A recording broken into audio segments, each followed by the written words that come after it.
up, ladies and gentlemen? Welcome to Them Nerds. That is Jerry. I am Tony. And today, for our Top 5 Tuesday, we decided to take a little bit of a walk away from the comic books and the comic book movies and all of our other various sci-fi superhero predilections. And we decided to go full zombie apocalypse today. We are talking about the top 5 items that we would want to have in a zombie apocalypse. Now, we went with the assumption that we are in some sort of apocalyptic aftermath where we probably are like a ways out, right? We're not like first season of Fear the Walking Dead here. We're talking about probably like current season of Walking Dead, where we're talking like we don't have a bunch of stuff that's pretty common, you know? So the assumption is that we probably don't have a lot of access to gasoline, electricity, and things like that. We also are going to talk a little bit about like what our setup would be, how we would try to kind of post up and keep ourselves and anybody that's with us safe.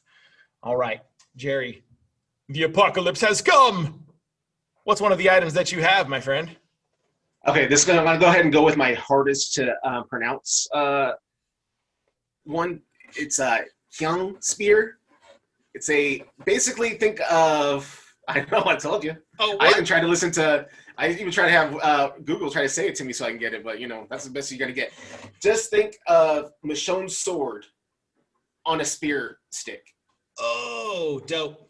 Yeah. So you can keep everybody at arm's length. It's about, I would say, the spear itself, the stick part is probably about 6 feet in length. And then you have a very large double end sword on the tip of it. But it's all made for so that it's very agile while you're using it. You can flip it all around, do all the stuff. If I was athletic like that, I'd be doing it. But I would just stab people. That would be my main purpose of it. I think that, and I would want it to be retractable, so you can pull it out, the sword out, depending on how far you need to reach. Right. Yeah. Maybe it screws onto the end or something. Yeah. That'd be cool. Right on. Yeah. After I realized what you were talking about, it reminded me of the old martial arts films where they have them and then there's like ribbons hanging off the end. Yeah, exactly. That's cool. Yeah, because if we're talking about zombies and we go with the assumption that to ice a zombie, you've got to go for the brain, right? You want to have some space. Yeah. Right? And if we've learned anything for this whole year, 6 feet away is always the way to go. Zombies do not believe in social distancing, Jerry. No, they don't. They don't get it. Just like most Americans. All right. So going with the idea of a weapon, I'll go with my number 5 item here. A good, solid hunting knife. One that can cut through pretty much any tissue that you would need if we're talking about, catching wild game, fish, whatever the case may be. Plus, it would be good for defense, right? Yep. My dad always carried a knife on him at all times, and it always came in handy. Like we were out in the garage doing something. Let me get my knife out, and he would do whatever he needed to do. Not that he was stabbing anyone in our garage. I did this motion like he was just randomly murdering people in our home. No, it wasn't random. There's no mistakes. Right. But I mean, you think of just something happy like this. accidents. Happy accidents. That's right. Just put a happy little tree right here. This is one of those things where it has multiple uses. And I think in this scenario that we're sort of hypothesizing we're in, that's something you would want, something that has multiple uses. All right. Next up, what do you got? Okay, so my next one, I thought outside the box. Well, it's not really outside the box, but I wanted to get the most bang for my buck. So I went with the multifunctional folding survival shovel. This has 16 functions on it. The sword or the shovel itself has a knife on one end. It has a rake on the other end. You can unscrew the top of it. There's a flint that's inside of it. You can then screw on top of that a knife. You can then, this thing just anything. I believe there's even an ability to make it into a fishing rod. It is everything you can think of. So really, out of 5, I just gave myself 21. Right. That was you probably just saw me scratching it off my list because I had the same thing. Yeah. All right. Okay. Yeah. I wrote down camp shovel because a shovel is something you're going to need for a lot of different things. All right. Number 4 for me, I'm going to sound like Lieutenant Dan from Forrest Gump, but good, solid. Well, yeah, those two. Good, solid, waterproof shoes and thick socks. Protecting the feet It's so important. That's true.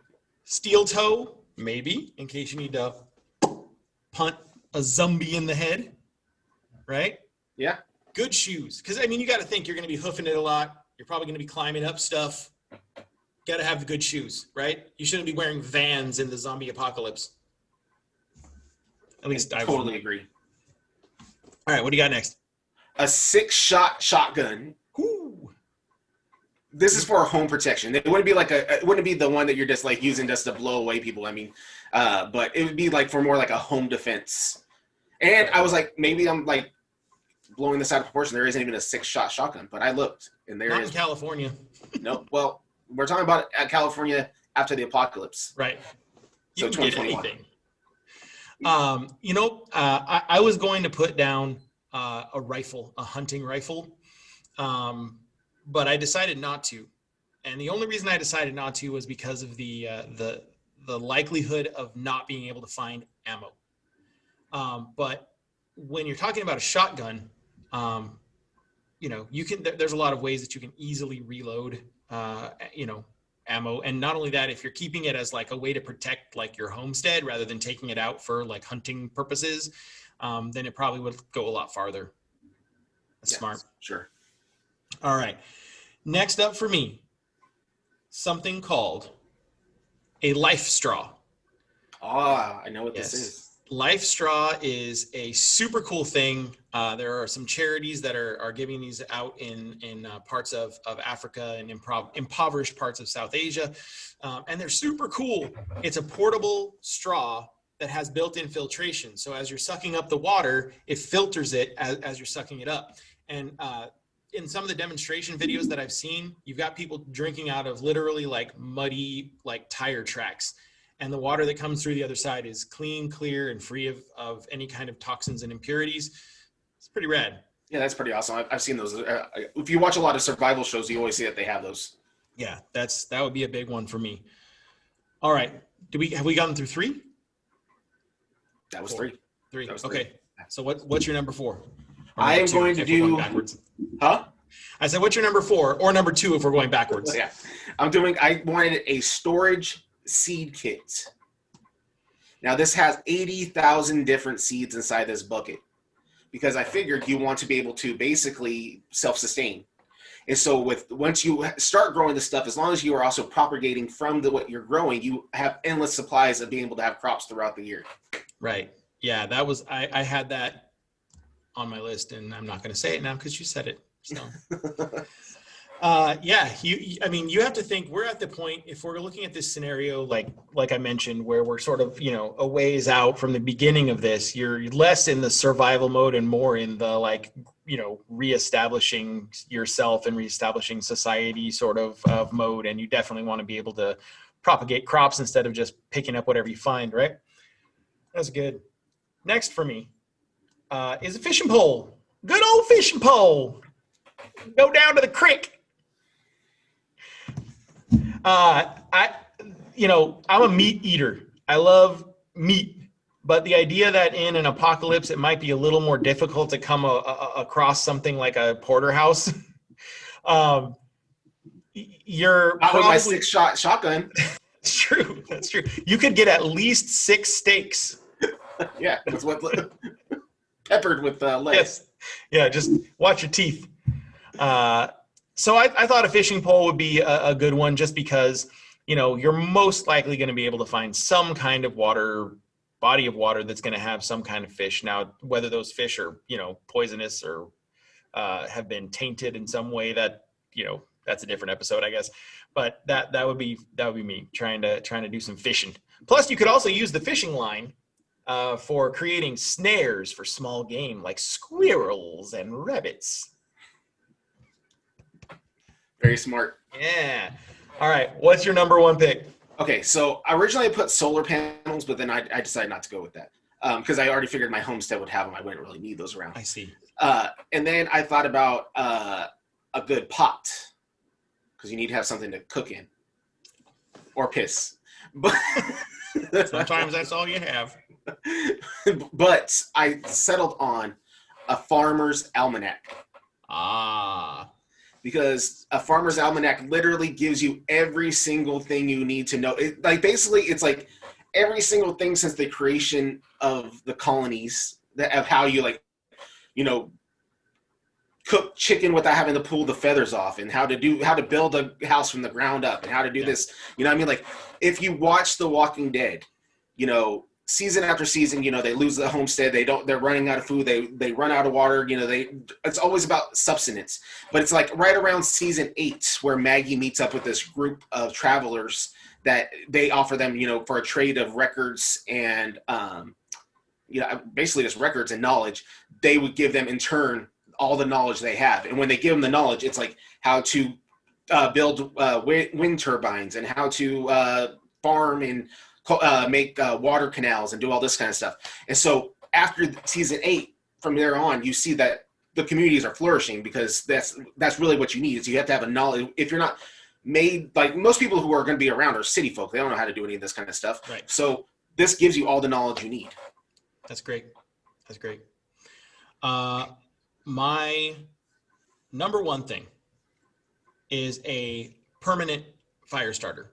One of those metal flint permanent matches. It's on your it's on your multi-tool. Yeah. Well, just in case. I mean, you have to think, like, some of the oldest creation stories in human history have to do with the obtaining fire. And that's because it's such an important part of survival, right? So to me, that's just something that I would definitely have to have, because not only could you, you know, use it for yourself, but you could use it as a good trading tool. Say, hey, I'm going to, you know, start this torch for you or whatever, and you can go take it. Definitely that would be right up there. I was debating between that and the life straw as like my number one, because, you know, being able to stay warm and being able to cook food with fire and also boiling water with fire would be important. Yeah. And then the life straw, keeping your water clean or whatever. So those are our items. I assume those are the sorts of items that we would just have at our disposal regularly, but we also talked about assuming that we were going to have some kind of place to call our own. We're not going to necessarily be like, you know, land barons like the governor or whatever, but what would your space look like? How would you try to set yourself up to kind of, you know, subsist as long as possible? I would want a 2-story apartment complex with a center courtyard. Then what you do is you take the surrounding soil from the outside of the apartment complex, you dig it up into a trench, you pull that soil inside, and you fill in the first floor of all the apartments with that soil and close them off, so that people can't crash into your building and try to get into it, because that soil is going to keep it in. That you can't have zombies that you know, get into the building from that way. And then the top areas, you take 2 apartment buildings or apartments, you collapse the roof, fill them in with inner liners of pools, and then those are water collectors. And then the center courtyard, you gut it and you just make it all farming. How many people do you have here? It's like people I like. Just whatever. There's like and I evict. You're a ruthless landlord. Yes. That's cool. I hadn't really thought of that. If I was going to you know, do this, I would want to find some kind of an old farm situation somewhere on the outskirts of a main town. The isolation, I think, being able to see what's coming, that would be important to me. I also really like the idea that you just brought up, and I also thought of this idea, having a moat, right? Something that, you know, walkers, zombies, empties, whatever the devil you want to call them, can't really get past. And you could fill it in with something that they can kind of like stick to, you know, sharp sticks, barbed wire, something like that. That could keep out people, but especially zombies, right? Yeah. You would almost have to build it castle style, have kind of a drawbridge situation or something that, you know, where you could get out when you needed to get out and it was nice and locked up. Primary goal for me would be having some kind of a fence situation where there would be slats that were wide enough where I could get the old sticks and poke if there's anybody trying to get in. but also tight enough where people can't squeeze through, zombies can't squeeze through, etc. Hopefully, since I'm talking about a farm setup, I would get something that is that has some, prepped either farmland or some grazing land. Grazing land would be super cool if you wanted to try to raise something, raise some kind of livestock on it. Ideally, growing some food, getting some milk, eggs, etc., things like that. That would be kind of my goal. But I think the isolation would be really important for me. And I assume, and this is maybe just because this is how my life is, I've got a wife, I got 2 kids, and I've got some extended family and a really cool best buddy who I would want to have out there with me. So I would want it to be, a fairly large space. So I'm going to be a country boy. All right. We want to hear from you. What would you take into a post-apocalyptic wasteland? What's your list? Where would you stay? What concerns would you have?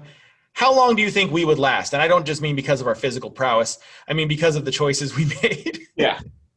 I mean, I know I'm slow. I can run about a block before I become zombie chow, but this is all just, make believe. So I've got an apartment complex. Why do I need to go outside? This is true. Thanks for joining us on this Top 5 Tuesday. Don't forget to follow us on social media at We Them Nerds on Twitter, Instagram, and Facebook. Join us again on Thursday for Throwback Thursday, where we will be talking about one of our original comic book films that we watched as young adults, 2000s X-Men. Be good to each other. We'll see you next time. Bye. Later.